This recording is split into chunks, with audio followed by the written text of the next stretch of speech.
I don't even have the show notes up yet. Ugh. How much of a piece of shit I am. I have to clear my throat so bad right now. Hold on a second. Go ahead. Okay. All right, that should be okay for like 2 hours. Okay. Oh man, I'm not even up yet. Yeah, me neither. I woke up at 6 o'clock in the morning, and I apparently didn't snooze my alarm. I turned it off, and then at 8 o'clock, my alarm went off, and I was like, oh, wow, that was a good snooze. And then I picked up my phone, and I was like, that was 2 hours. That wasn't 10 minutes. 2 hour snooze. Welcome to Alone at the Lunch Table. Hi, I'm Stan. And I'm Hank. It's too early. It's too early. We talked over each other already, which is a great thing to be doing. This is I'm not going to say anything. You do it. Okay. So I have work today, and we decided to do this podcast earlier in the morning, and we are just both very tired right now, and it's very cold, and it's snowing right now too up here. Oh, it's snowing for you? It's snowing in my house. That's about all. That's just a Coke from the neighbors upstairs. You ever walking down the street and then you're just minding your own business. You're in your own little world, and all of a sudden you look down and there's something there that's pretty weird to see in the middle of the street. No, I have not. I've never experienced anything weird in the street. Well, that I don't believe you because you live in the city. So I'm saying you experience that every 10 feet you walk. There's something weird. There was a pile of condoms on the ground the other day. How big of a pile? Like 4 of them. Do you think that person had all 4 on at once, or there was like 4 different participants?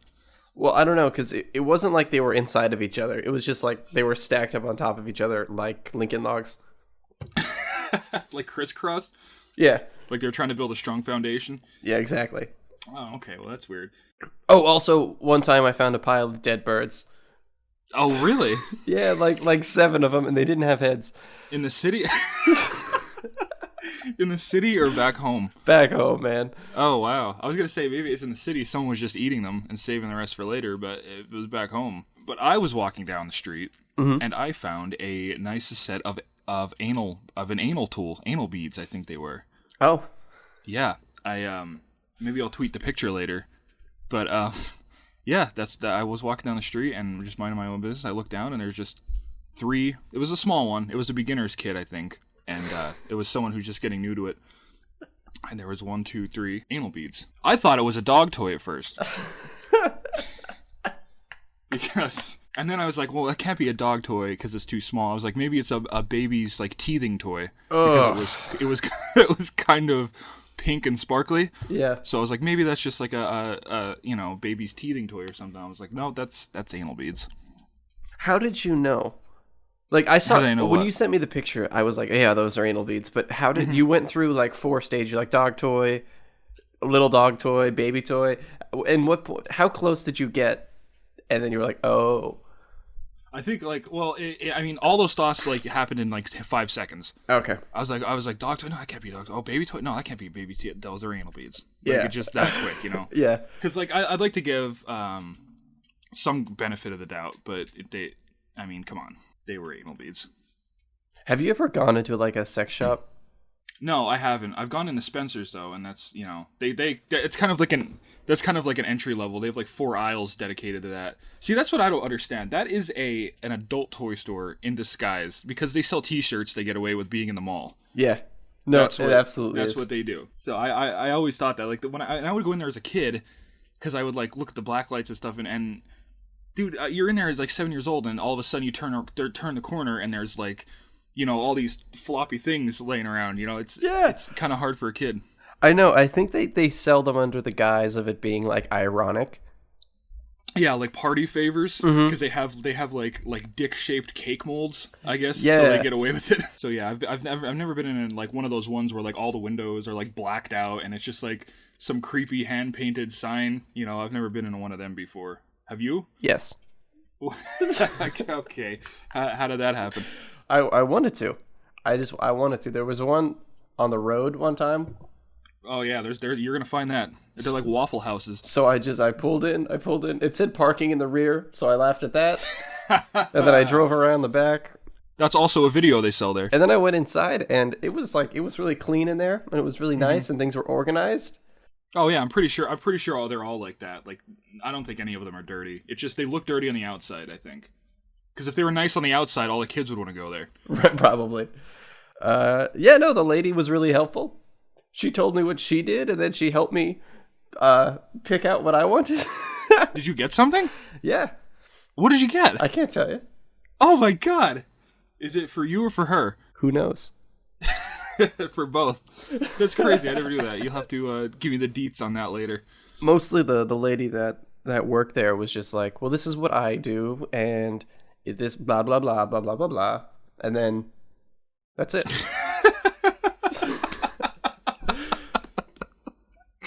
Okay. That's awesome. I never knew that about you. This is, I like doing this podcast. We're getting to know each other better.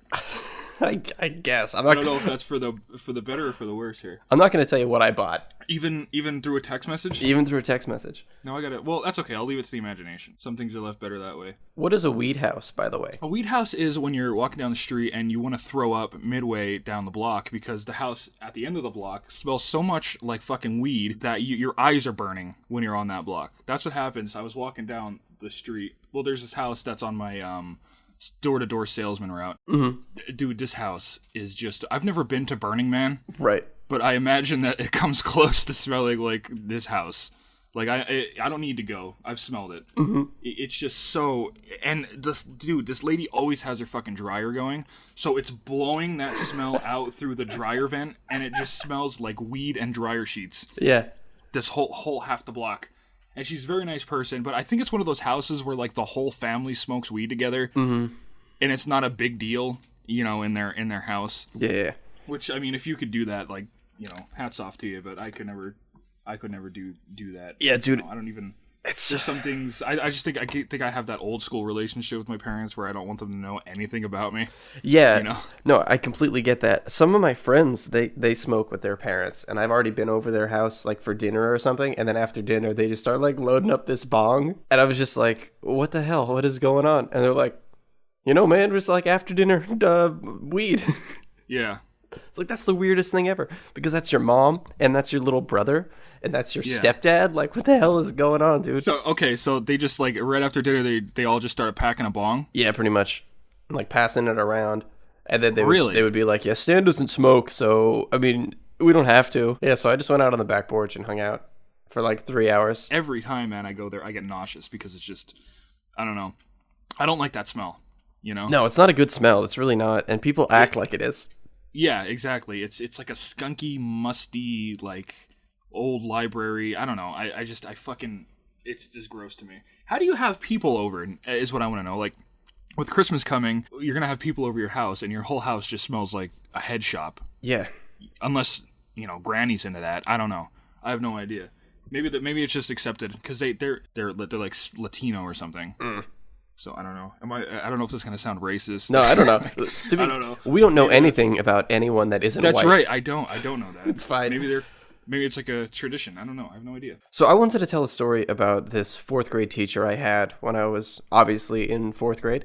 Yeah. She was the meanest woman in the world. So mean, in fact, that one kid had a sprained knee or like a sprained ankle, something like that, and he had crutches, but he didn't have a doctor's note. So she took his crutches away because she thought that he was like just trying to mess around and be fun with crutches. Because crutches are cool. So she was like, no, you can't have those because you don't have a note. You're joking. I'm not joking. How much trouble did she get in when she found out that he really needed them? None. It didn't matter. You're kidding. No, he didn't have a note. So they just sort of were like, well, he didn't have a note, so... So they thought that she was in the right. Yeah. Wow. I guess. I don't know. That is bullshit. I was in 4th grade, dude. I don't remember the repercussions of this teacher. Right. I know. It's just like my adult mind wants to know that this bitch got her, you know, what was coming to her. One time I was out on the playground playing with some of my friends, and we were sort of like around the corner. Because like it's like a big building, and then there's like an edge, and you could play over there sort of, but teachers wouldn't really want you to. Yeah. And all the kids went in, and I didn't know. So I was just out there for like a couple minutes, and I was like, oh crap. So you run down the footpath, and right when I got to the door, it shut. Why don't you do like an Indiana Jones and slide on your knees and try to get in there? Right, except for the door that closes like a normal door and not down. So if I slid on my knees, I would just like slide into the door. You would just hit the door, yeah. And then your Pokemon hat goes flying off. You have to like reach under and get it quick. Yeah, that's all I was doing in 4th grade. Did you have a Pokemon hat? No, but I was definitely playing Pokemon around the corner. Okay.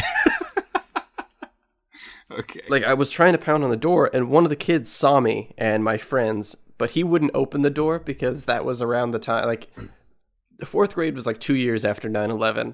So that was when everyone was on lockdown still, and it's like, you cannot open the door for anyone. I don't care if it's your dad. I don't care if it's the president of the United States. You do not open the school door for anyone. So they, I wouldn't open the door for the president either. Well, not anymore. Go away, president. We're not interested. Yeah, so he like saw me and he just wouldn't open the door. Mm-hmm. So I just had to keep like hitting on the door, and eventually the mean teacher, Miss Meanie, we'll call her, she opened the door and just started screaming like immediately. Like, you don't pay attention. Why weren't you in class? Blah blah blah blah blah blah blah blah blah. And now I realize that she was doing this because she forgot to check for the students.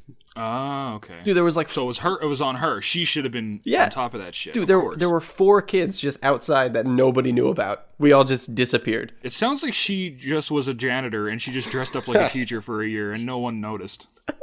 I wish it was the case, man. See, like, how I thought you were going to end the story was, she was like, why didn't you, she was yelling at you, she's like, why didn't you come in? And then, meanwhile, while she has her back turned, the kid with the crutches comes up and just fucking wails her in the back of the head with a crutch, like a fucking lumberjack, and she just goes down, and then, like, everyone just pees on her and goes out for ice cream. That's how I thought the story was going to end. But I like your ending, too. Well, I guess. I mean, my ending's way lackluster compared to that. She's like... You should have been in here, and this kid's just fucking, he's determined, man, and like Keanu Reeves in Speed, and he just comes and just whap, just right in the back of the head with the fucking crutch, and she just goes down like a sack of potatoes. That's how I was imagining it happening, because that's what I want to do to all my teachers. I don't know about anybody else out there, but I wanted to hit my teachers in the head with my crutches that I never had. All of them? Mm-hmm. Well, not all of them. But most of them. Like, I didn't like my teachers until high school, when there was like 3 teachers that I actually really liked, and that was it. I think you're right about that. In 6th grade, we did this weird thing where the teachers rotated classrooms, so it was like you had different teachers. Okay. See, we did something like that, except we rotated classes, not the teachers. Mm-hmm. Like the whole, it was. See, the way you guys did it was smart, because instead of moving 3 classes of 30 kids in the hallways, you know, you just moved 3 teachers. Mm-hmm. So instead of having this mass of just angry kids in the hallways, you know, trying to figure out what's going on, and teachers screaming and everything else. And it's funny that you say angry kids, because all kids are so angry, dude. Yeah, I don't blame them, though, because school is ridiculous. Well, yeah, but I'm just saying, like, kids have anger problems. Yeah. I still have anger problems, but I know I was worse as a kid, which is terrifying, because I'm like... You know why I think we're better now? Like, I still think we both have anger problems, but we're too tired to be angry because we work so fucking much. I think that's what the difference is when you're an adult. You're angry, but, like, you don't do anything about it. See, if I was angry as a kid, I would go smash other people's belongings. I don't do that anymore because I'm too tired. And because it's wrong. You know. And because it's wrong. Yeah, let's just throw that in at the end there. See, when I was a kid, like I said, I was the kind of kid that wanted to hit the teachers with the crutches, but now it's like I'm too tired to go get the crutches. I always took you as the kid that would actually shoot up the school. I just want to tell you this story real quick. It was when Mike wore a band shirt, and on the back it had like a bunch of different ways to like kill yourself. Okay. It had like a pill. It had like it was just a band T-shirt. And this one girl comes up to me, and because I was friends with him. Yeah. And she comes up to me and she goes, "Hey, he's not gonna hurt anybody, is he?" Oh my god. And I'm just like, "No, I don't think so. I mean, he seems all right." And she's like, "Okay, because like he's just a little scared." The thing is, dude, he got away with that shirt until like lunch B. Yeah. Like, no one called him on, and then finally, I think, because he had his back turned to everybody, someone came and said, like, you know, you gotta get out of here, man. Yeah, like, people just came up to me and were like, he's not gonna hurt anyone, is he? I'm like, I don't think so. That's so funny. That's why I'm sitting over here. That's funny, though, because I don't know, I always figured if someone like Mike were to snap, it would be on, like, people that weren't me and you. Yeah, right. Like, we were good, so, like, I don't know. If he snaps, I'm fine, I guess. I don't know. Yeah, I wasn't gonna get in his way though if he was doing it. Yeah, I don't know. That'd be a weird one. He definitely was one of those people that had no boundaries. So it's like, his dad had a lot of guns. Yes, he did. And his dog always smelled so bad. I know one time I wore a shirt to school that it said "Born to Kill" on it because it was from Full Metal Jacket. Right. I remember that shirt. Yeah. And I don't know, like you said, it was like lunch B, but it's like the end of the day now. Yeah. But then someone's like, hey, you got to go down to the lady to see if that shirt's okay. So they sent me... Dude, I would have turned it, like, I would have put on a different shirt real quick and be like, I don't know why they sent me down here. I don't know. I don't have just like a wardrobe of shirts. I know. It's just open your locker. It's just 10 miles back and it just has a bunch of shirts in it. But I went down to like the little office thing and she was like, ah! Like before I even said anything, she just started, ah! And she was like, why would you wear that shirt?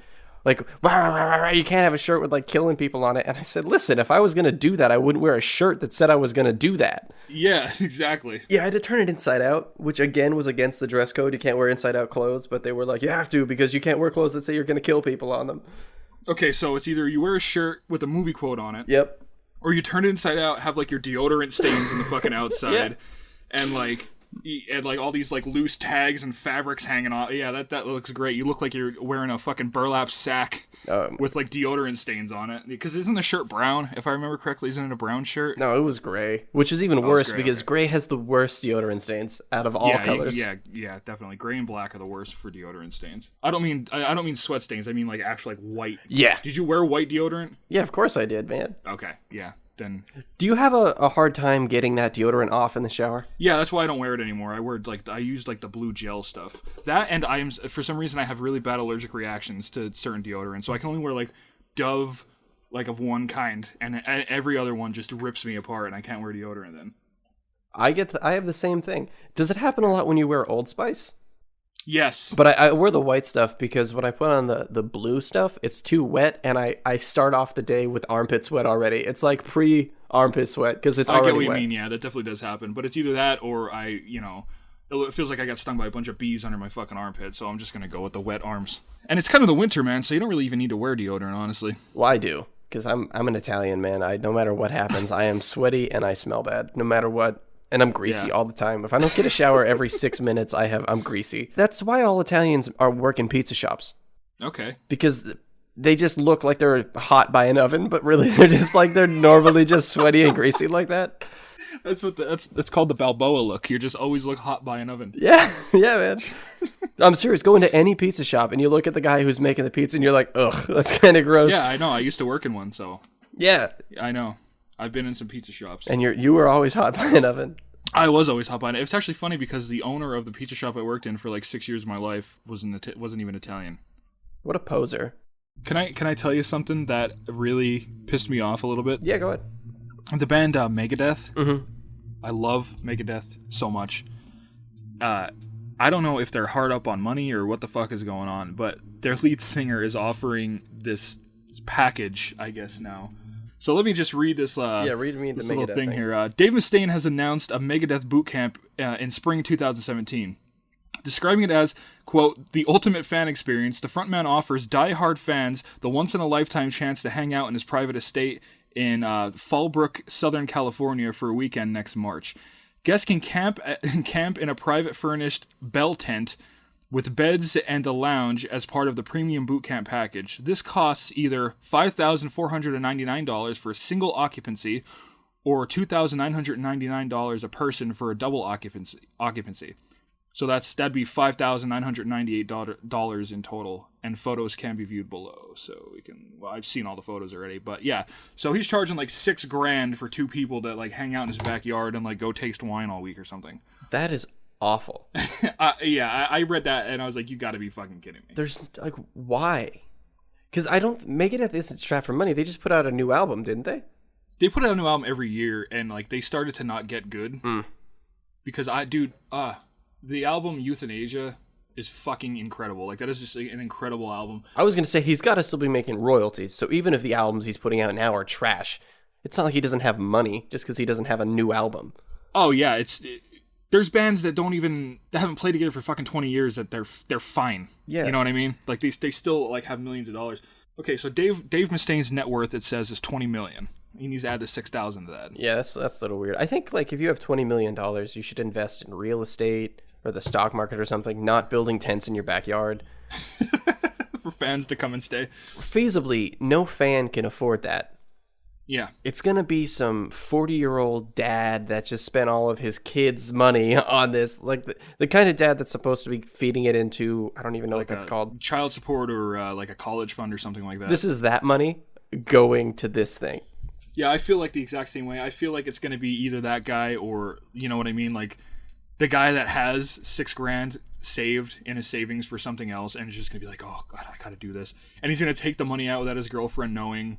And she'd be like, where are you going? And he's like, oh, you know, and then he just leaves, you know, and then she finds out, and then it just, you know, they end up getting a divorce or whatever. But yeah, they were going to buy a new Honda Civic with that money. That's fucking right. And now instead you spend a week in Dave Mustaine's backyard in a tent eating cheese and tasting wine. That's so awful. I wouldn't spend that. Dude, if you told me that, like, anybody in the world was having this cool event where I can hang out in their backyard and, like, do whatever for X amount of money, I wouldn't do it. Like, it doesn't matter how much, unless it's like $10, then yeah, that sounds kind of cool. Yeah, $10, all right. That's like admission to a normal campground. Right. Right. The tent looked pretty nice, though. Well, I'm sure it did. For $6,000, it better be just better than... $6,000 you live in a fucking tent. Dude, why don't you just go rent like a 5-star hotel for the week? You know what I mean? Yeah, that'd be so much better on every front. And you wanted to talk about The Mummy, right? 2017? Yeah, did you watch the trailer yet? No, I'm going to watch it right now. Okay, I'm going to watch it with you. All right, hold on. All right, oh shit, it's starting. Fucking autoplay. Go back to zero, man. I'm going back to zero. All right, do you want to do the countdown so I can click at the we can all click at the same time? Okay, 3, 2, 1, go.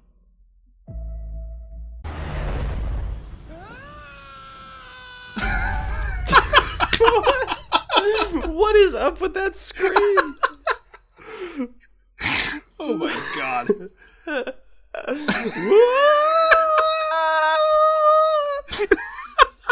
Now we get to give our review of the trailer of the movie. Like, I have no idea. That plane scene was so fucking over the top. Yeah, it was.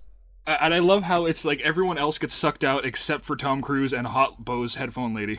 Like nameless soldiers and everything else. Just like, like you said, that fucking scare. Ah! Like, it's just ridiculous. That was Tom Cruise making that noise. Yeah. Whoa! I wonder if that was like, that had to be added post. So, you know, he's just in a sound booth somewhere, just like, ah! Like, it's just screaming. Tom Cruise is such a good actor. I feel like if you strapped him to the side of a plane, he would make a real noise. Yeah. It's not like he would just be like, whoa. See, okay, I know The Mummy was already remade with, like, Brandon Fraser and all that, like, in, you know, whatever, was it 1999 or something that movie came out? Well, it was 1999 and, like, 2003. It was a couple years, because there was The Mummy and The Mummy Returns. And that is one of my favorite movies of all time. It was one of those movies, it was like that and Ghostbusters were the two movies that, like, I watched on VHS, you know, religiously every fucking day. My problem with the trailer, though, based on what I've seen, is the stakes seem so freaking high. Mm-hmm. I don't necessarily remember The Mummy Returns very much, but I don't remember all of London being overrun by, like, a naked girl with tattoos over her nipples. That definitely wasn't, yeah, that was not what happened. There were the beetle things, but I don't think, like, the general public ever actually saw a mummy. I think that was all happening in a tomb, right? Well, in The Mummy Returns, you see that they got all the money or whatever from the first one, and then they're back in London, and it's a lot of it happens at night. Right. Like at maybe it looks like 3 a.m. or something like that. So there's like no one out. So yeah, not a lot of people see what's going on. Mm-hmm. And then like you said, I think a lot of it takes place in a museum. But yeah, not a lot of it happens outside. Not like this where it's like Big Ben and, you know, these fucking whatever is going on. Yeah, that's just way over the top. Yeah. I'll see it. I'll see the movie. I don't know, man. I don't know. I was hoping when I saw that there was a new one coming out, I was like, oh man, Brandon Fraser, like they're all getting back together and nah, not happening. Well, his wife, the girl who played his wife, didn't even want to be in the third one. So we're getting towards the end of the show, and we're going to go ahead and give you guys our music recommendations for the week. Do you want to go first, Stan? Yeah, no, I don't. Okay, I'm going to go ahead and recommend a band called Protest the Hero. They're like a Canadian progressive metal band, and they have a good bit of albums out. I would say they have about 4 or 5, I'm pretty sure. And they just came out with a new album called Pacific Myth. The deluxe version comes with the 6 songs as they are, and then 6 songs instrumental. And it's a really good album. I would definitely recommend it. I would recommend Protest a Hero. All their albums are fucking really, really good. So I'm going to recommend a band called The Devil and the Almighty Blues. They're like a blues metal rock band. Sort of. It's hard to describe exactly what they do. Obviously, they're bluesy and they're metalish. Okay, according to their Bandcamp that I'm looking at here, it's blues, mud and syrup, rock, and Oslo, O-S-L-O. I have no idea what that means at all. I think it's in Norway. Yeah, they're a Norwegian band. But mud and syrup is, I guess, a good way to describe them. Is mud and syrup mean like sweet and sour, like good and bad? Well, so here's the thing. I clicked on that tag. Yeah. There was only one band using that tag, and it's them. Okay. So it's like Vic Vinegar and Hugh Honey? Yeah, I guess. I have no idea Okay. what that is about. But anyway, the album's great. That's all I got, man. I think they're worth checking out if you're into like clutch. And what's the band's name again? And metal. So I know. The Devil and the Almighty Blues. The Almighty Blues. Okay. So that's the recommendations for this week. Listen to The Devil and the Almighty Blues, and listen to Protest a Hero. Now, next week, we're actually going to start doing something new on the show. Oh, boy. Yeah. So next week, we're going to start following rules. So the way it's going to work is we're going to start each episode with one rule. Example would be no cursing. And if, let's say, Hank were to break that rule, the next thing he would have to do would be speak in a Scottish accent for the rest of the episode. And if he messes that up, then we have to add one more. So not only would he not be able to curse, he would have to speak in a Scottish accent, but he would also have to skip the third word of every sentence. Oh, Jesus Christ. So there you go. Now you have to speak in a Scottish accent until the end of this episode, just so these people understand what's going on. I can't speak in a Scottish accent. Okay, so now you have to skip the third word of every sentence. Okay, that's the end of the podcast. But you gotta say it as a Scottish accent, laddie. Anyway, if you sound like a dad, like trying to do like a Scottish accent. The point wasn't to be good at it. The point was to do it. Okay. So listen, if you think this is a good idea and you want to tell us what we have to do, you can submit one of these things on our website at aloneatthelunchtable.com/ask. You can tweet it at us. You can leave a comment below the thing on YouTube or on SoundCloud. I mean, those are all the ways you can do it. It doesn't matter. If you don't do it, we'll take care of it for now, but we definitely want you to write in and tell us what we are allowed to do, what we're not allowed to do, and what happens if we break those rules. Okay, well, I have to go. You're going to make me late for work here. Thanks a lot for listening to the podcast. We'll see you guys next week. Submit topics, whatever you want to do. If you want, you can check us out on iTunes, on YouTube. All those things are in the show notes. I'm not even going to tell you links. You can just click on stuff. Yes. Thanks a lot. Definitely don't be afraid to write into us. We really want people to start participating. It would just make this a lot more fun and a lot more user-friendly. We want you guys to participate, so definitely write into us. Let us know what you're thinking, what you want us to do. And thanks for listening, man. Yeah. It was good talking to you. You too, man. All right, I'll see you next week. All right, see you next week. And don't forget to go to each other. To smash that motherfucking like button. Yeah, don't feed the cats.